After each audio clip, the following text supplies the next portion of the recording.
Good morning, everyone. Welcome to our church worship service.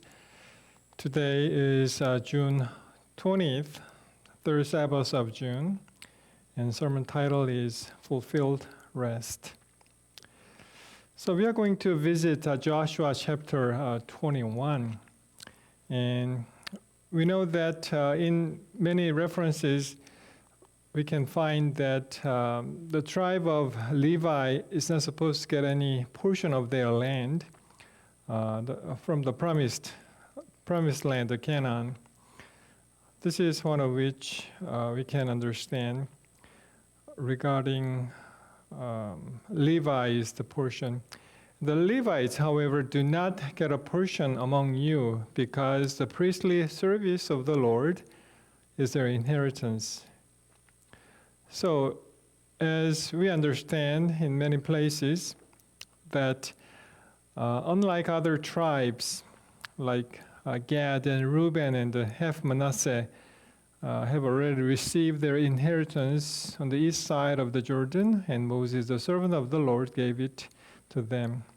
So unlike other tribes, Levi is not supposed to get any land. But here we can acknowledge the story that the Levites actually get some towns for Levites.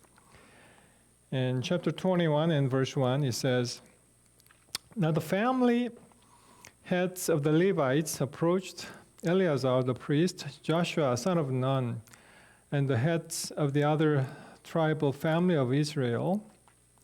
Verse 2, "At Shiloh in Canaan, and said to them, the Lord commanded through Moses that you give us towns to live in with pasture lands for our livestock." So there are simply two reasons why they're asking their land, because they needed the place to live in and for their livestock. Supposedly the livestock for sacrificial animal, so they have to raise those animals.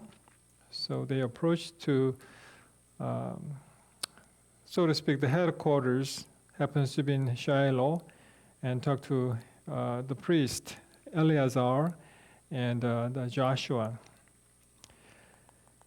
In the third verse, it says, "So as the Lord had commanded, the Israelites gave the Levites the following towns and pasture lands out of their own inheritance." So now, very interesting, the book of Joshua, we are going to encounter so many unfamiliar names and towns and locations and so on. And the rest of the chapter, it talks about the place where they are going to stay. Well, do you know how many sons Levi had? How many? 3 sons, according to the Bible. So we have to understand the name, at least 3 names of those, because according to those names, those clans, they are going to distribute the lands for Levites. The sons of Levi, Gershon, Kohath, and Merari, the 3 names. We have to understand at least that is for this chapter. So which of those three do you remember, which line, under which name the Moses and Aaron and Miriam will be on? Well, we understand that the Moses' mother, because of the story about the Exodus, but not really, we don't remember the name of Moses' father. Do you know Moses' father's name? Let's go. Levi here. Levi has 3 sons, and Gershon, and Kohath, and Merari, like this. So Levi, progenitor of the Levites, and Gershon, Kohath, and Merari. We got to we got to be familiar with those names, at least today, because we are visiting chapter 21st. If you remember correctly, under Kohath, this is the line that Amram is Moses' father, Moses, Aaron, and Miriam. So Levi, Kohath, and Amram, and Aaron, and Moses, and Miriam.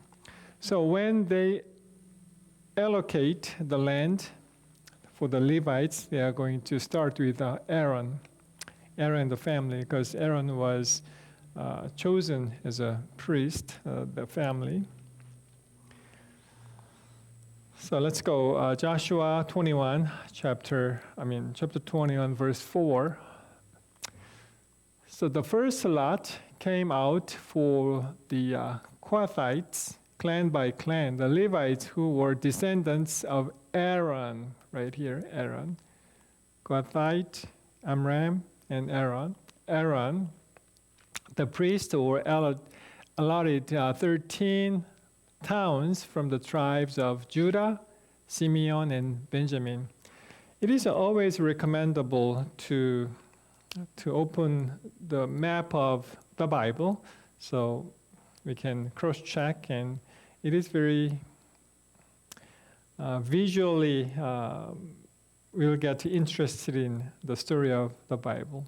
For example, if you are traveling from San Francisco to New York City, and so it's a long way, but if you have a map and you know where I am and we are heading to, very easy to get there like that. So according to we can apply those principles to our Bible story. When you hit some location and open your maps, biblical maps, and it is very useful to understand where they are. So right here, Judah and Simeon and Benjamin, those tribes from those tribes, and how many towns for Aaron? 13 towns. So now we are going back to Kohath, right? The rest of Kohath, this is only for Aaron and family.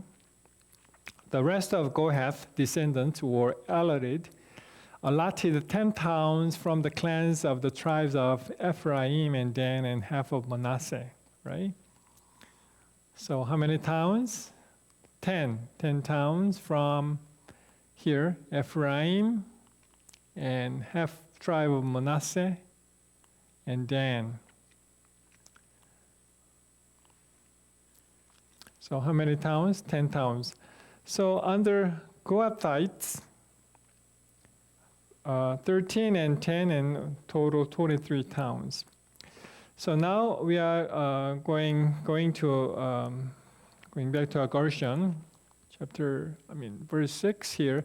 The descendants of Gershon were allotted 13 towns from the clans of the tribe of Issachar, Asher, Naphtali, and the half tribe of Manasseh in Bashan. So here, the Bashan area here, half tribe of Bashan here, and Naphtali, and Asher, and Issachar right here. So from those tribes, Gershon, descendants of Gershon get how many towns? And 13 towns. So now 23 towns and 13 towns and up to here and 36 towns. And the rest of the towns right here, starting verse 7. The descendants of Merari, clan by clan, received 12 towns from the tribe of Reuben, Gad, and Zebulun. Right here, Reuben, Gad, and Zebulun right here. So how many towns? 12 towns. So 36 towns plus 12 towns, and all together 48 towns. That's exactly what has happened to the Levites. Okay, let's see.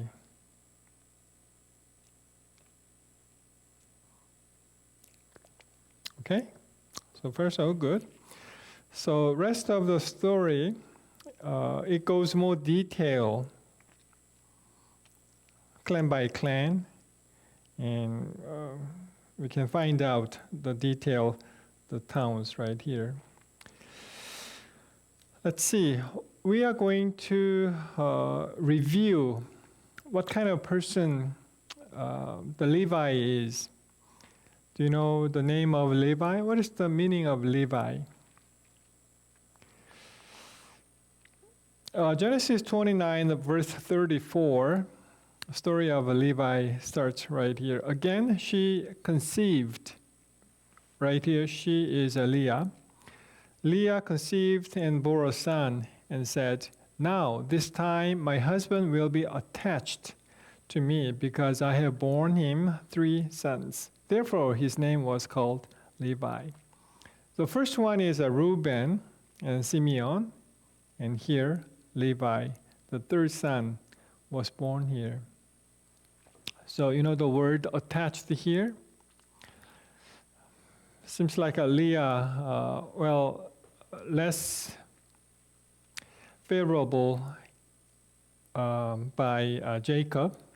Jacob kind of wanted to love more, Rachel more.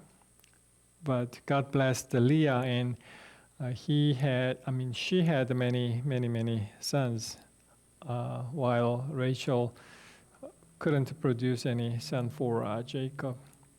So son after son. So now Leah thought that, okay, this is now my husband because I bore many sons for him, like that. So the word attached here, therefore his name was called Levi. Well, in Hebrew, the original language, be careful, pay attention to this noun here. Lava, this means attached. To join, be joined, allied, and become attached right here. And join, and stand right here. So from this word, Levi, the consonant here, Levi, it's a male and son of Jacob, Leah, progenitor of one of the tribes. So people say that, okay, the meaning of Levi comes from this word lava. It is attached, and we believe that, okay, this is kind of a join. The meaning of the Levi is join, like that. But this brother Simeon and Levi has a little very hot-tempered persons, I guess. As you can see, Genesis 49 and verse 5. Before Jacob died, and he just wanted to bless all the 12 sons, and this is for Simeon and Levi right here. Simeon and Levi are brothers, and their swords are weapons of violence. Let me not enter their council. Let me not join their assembly, for they have killed men in their anger and hamstrung oxen as they pleased, like this. So maybe they have some, they need some anger management. Well, Jacob talks about the story in the previous story in Genesis. And he goes on. He says, "Cursed be their anger, so fierce, and their fury so cruel. I will scatter them in Jacob and disperse them in Israel." Wow. But still, according to this Bible text, the tribe of Levi has to be scattered out of the places where the Israelites live, as a special ministry for priestly ministry, and something they are working in the sanctuary, like that. So even though it seems like a curse from the father, Jacob, But still, God blessed them in a very special way, and they were chosen by God to serve God, our God, in a very special way. This number, I gave it to you previous weeks, but according to the numbers in chapter 26, as we can see, the lowest, the number of the population census, kind of, and Simeon, right, and 22,200. And Judah was the most abundant, the number 76,500. So all other tribes and Judah, more than 70K, and Dan, 60K, Manasseh, 50K, over 50K, and Benjamin, 40K, and Ephraim, and 30K, and only Simeon and the Levi here. It is not included in this 1,730 people altogether, but they counted 23,000 people. As you can see, these are only for the men probably over 20th, over age of 20, so that they can fight, right? But interesting enough, like the last words from the father of Jacob, prophetic blessing, but the Simeon and Levi is the lowest number of that.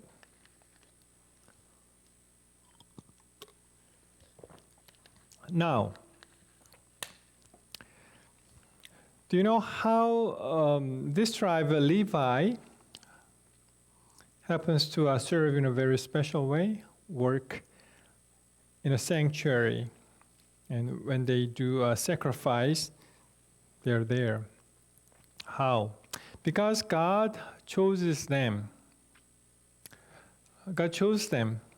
They were chosen. Exodus 21 and verse 1. Exodus 28 and verse 1. Have Aaron your brother brought to you from among the Israelites, along with his sons Nadab and Abihu, Eleazar and Ithamar, so they may serve me as priests. So they were chosen as a priest to serve God in a very special way. So those are Aaron's sons, 4 sons described here. And right here, Nadab and Abihu, you know that sad story that they got killed because they were handling some strange fire, different fire. And Eleazar is the person that with Joshua, we can hear many stories related to Eleazar allocating the land right here. And Ithamar, we are rarely hear what he did, and usually the name Eleazar and Ithamar appear together like this, and Ithamar is going to supervise a certain task like that. And Numbers 3:5, it says, the Lord said to Moses, bring the tribe of Levi and present them to Aaron the priest to assist him. The whole Levites is going to serve in a very special way. They are going to assist the Aaron and the priest. They are to perform duties for him and for the whole community at the tent of meeting by doing the work of the tabernacle. So wow, the Levites, they were chosen, and God has assigned very special blessing to them when do some godly work, and it has to go through the Levites. So what did Levites do? In a very simple form, they did two things. That's from Deuteronomy 33 and verse 10. He teaches your precepts to Jacob and your law to Israel. He offers incense before you and whole burnt offerings on your altar. So two things, simply enough, very simple. They are teaching laws and sanctuary ministry. Those two elements, the two tasks were assigned to Levites. But guess what? We are now Levites because according to the Bible, in New Testament, 1 Peter 2:9, it said, "But you are a chosen people, a royal priesthood, a holy nation, a people belonging to God, that you may declare the praises of Him who called you out of darkness into His wonderful light." Wow. Did you hear what I have said? You are a chosen people, a royal priesthood, a holy nation, people belonging to God. No matter what you did in the past, and no matter who you are chosen people. You are purchased by the holy blood of Christ. God sees you in a very different way.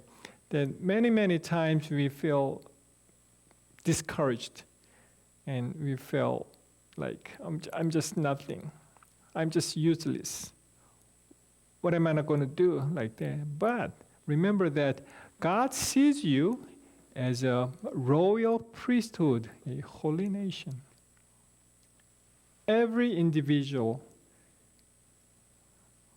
in our faith community, God sees us very, very special. And now we have to remember that we have to do the priestly, the ministry to our friends, our family, our co-workers, like that. Because we are chosen to represent who God is and what He's going to do. And our mission is to invite our friends to the Lord. That's our mission, yeah. We are chosen people too, just like our Levites. And now, everything is set up, and even at the last moment, the Levites got the towns like that. Between verses, you may read all kinds of different names and location. And we are now verse 43, right? Verse 43. So the Lord gave Israel all the land He had sworn to give their forefathers, and they took possession of it and settled there. So everything is over. After allocating the lands to the Levites, everything is over. And the following verse is very, very interesting. Now, Joshua 20:44, the Lord gave them rest on every side, just as He said, sworn to their forefathers. Not one of their enemies withstood them. The Lord handed all their enemies over to them. So now, everything settled, and they got their portion, and God gave them rest on every side. Think about this.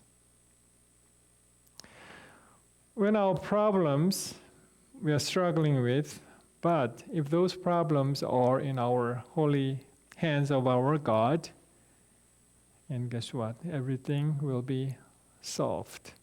No worries. Because God promised us that He is going to give us the rest. He already gave us rest, right? Then I have a question. Still, what I'm going to do if I'm still struggling with my problems? And Lord, I need this fixed. Lord, I need this solved right away. What should I do? Well, in many cases, we have some problems because we have no God in our heart. That is a problem. Now, this is not others' problem. This is not others cause this. But true problem is that, oh Lord, when I see my heart, I can see you. I need you. So whenever we have encountered our problem, it is time to go back to our God. God is talking to us like that way. Well, there's a story recently happened in Korea, South Korea, May 29th, so not less than a month. But a very, very sad story. A 9-year-old girl got abused by their own parents. And this is kind of ordeal. And, well, partially, happily enough, she successfully managed to escape that kind of hell. But I thought about this. Wow, why this thing still happened in our country, in our human society, our community? What is the reason? Why those unacceptable incidents happened over and over again? And previously, before this story, there is another sad story. Now, a 9-year-old boy got killed inside of the traveler's bag by his abusive stepmother. So I just read the story. But what about this 9-year-old girl story? What is this? So I just look more carefully what has happened.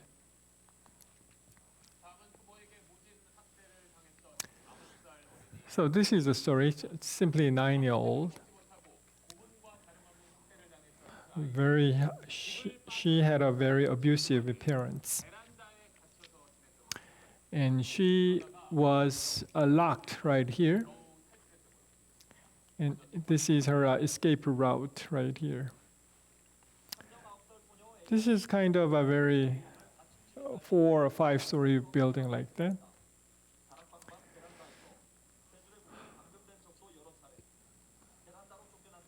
She was in chains sometimes. And this is a neighbor, and she heard many noises and a child crying. And this is a place where she stayed. Nobody could see it because it was screened out. From here and from there.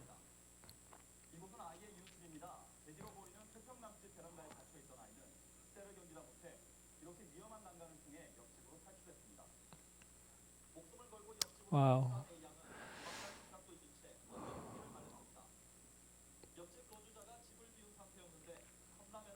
Fortunately, there was nobody lived at that moment, the neighbor. And they found some leftover the ramen noodle. She was so hungry.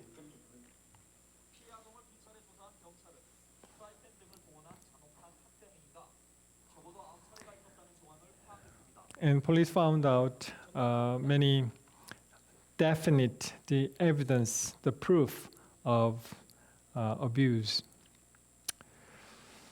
Wow, what a story! 9-year-old girl, and her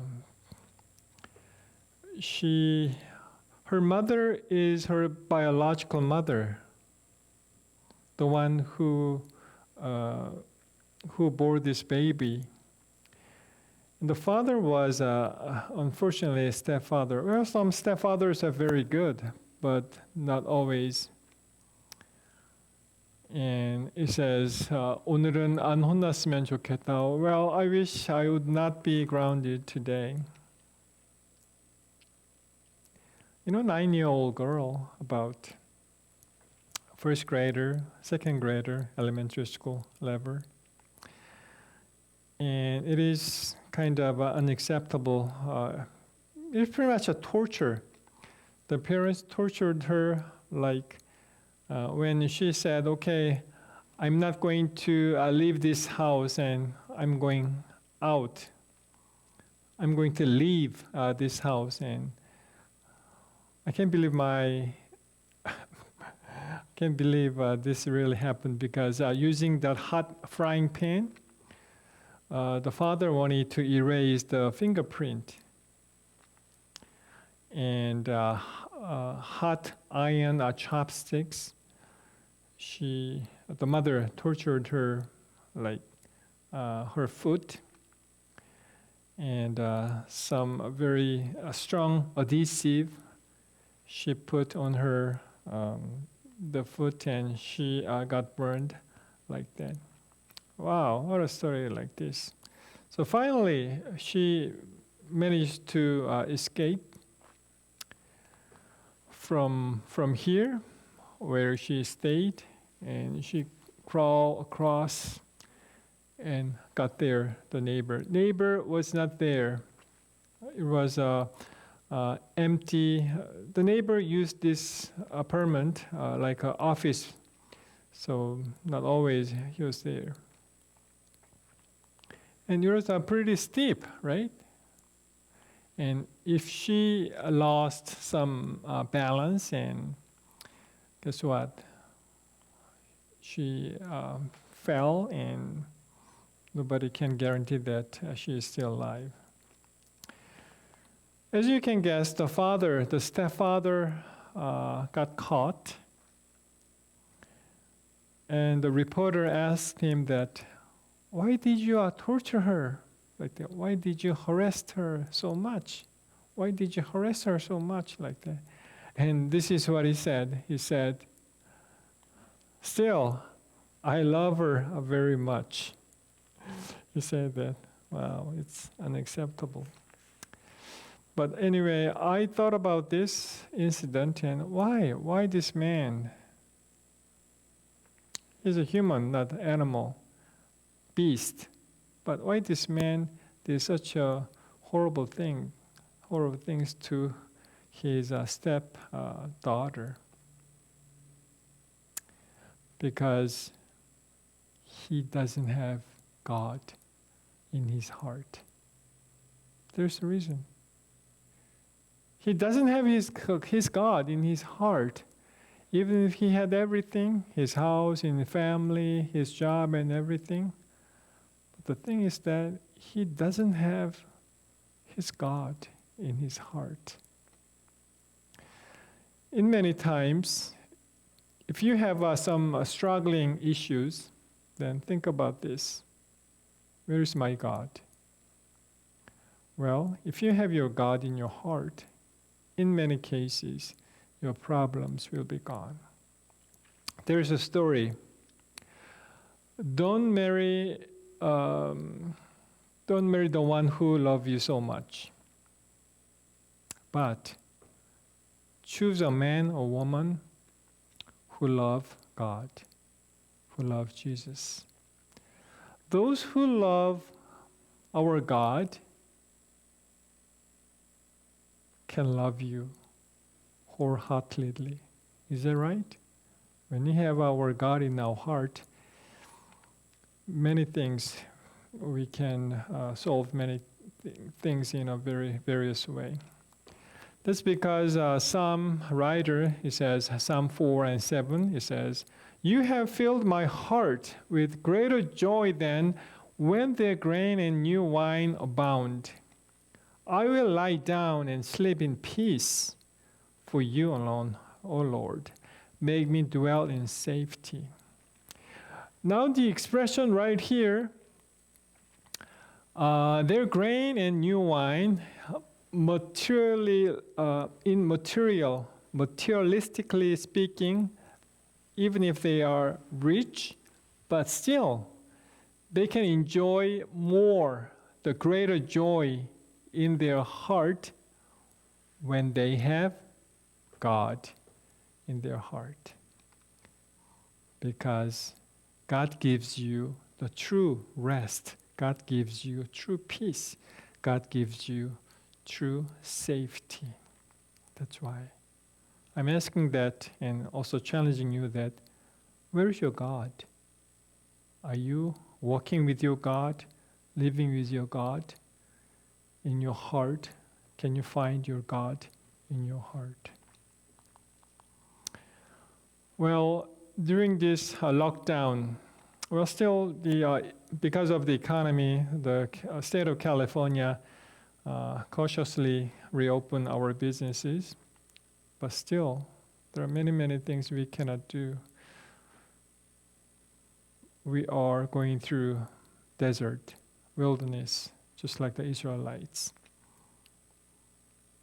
What would you like to do while you are going through the time of desert, the wilderness? Not much things we can do. Even if you have a lot of money, you cannot travel, you cannot shopping, you can't go anywhere, right?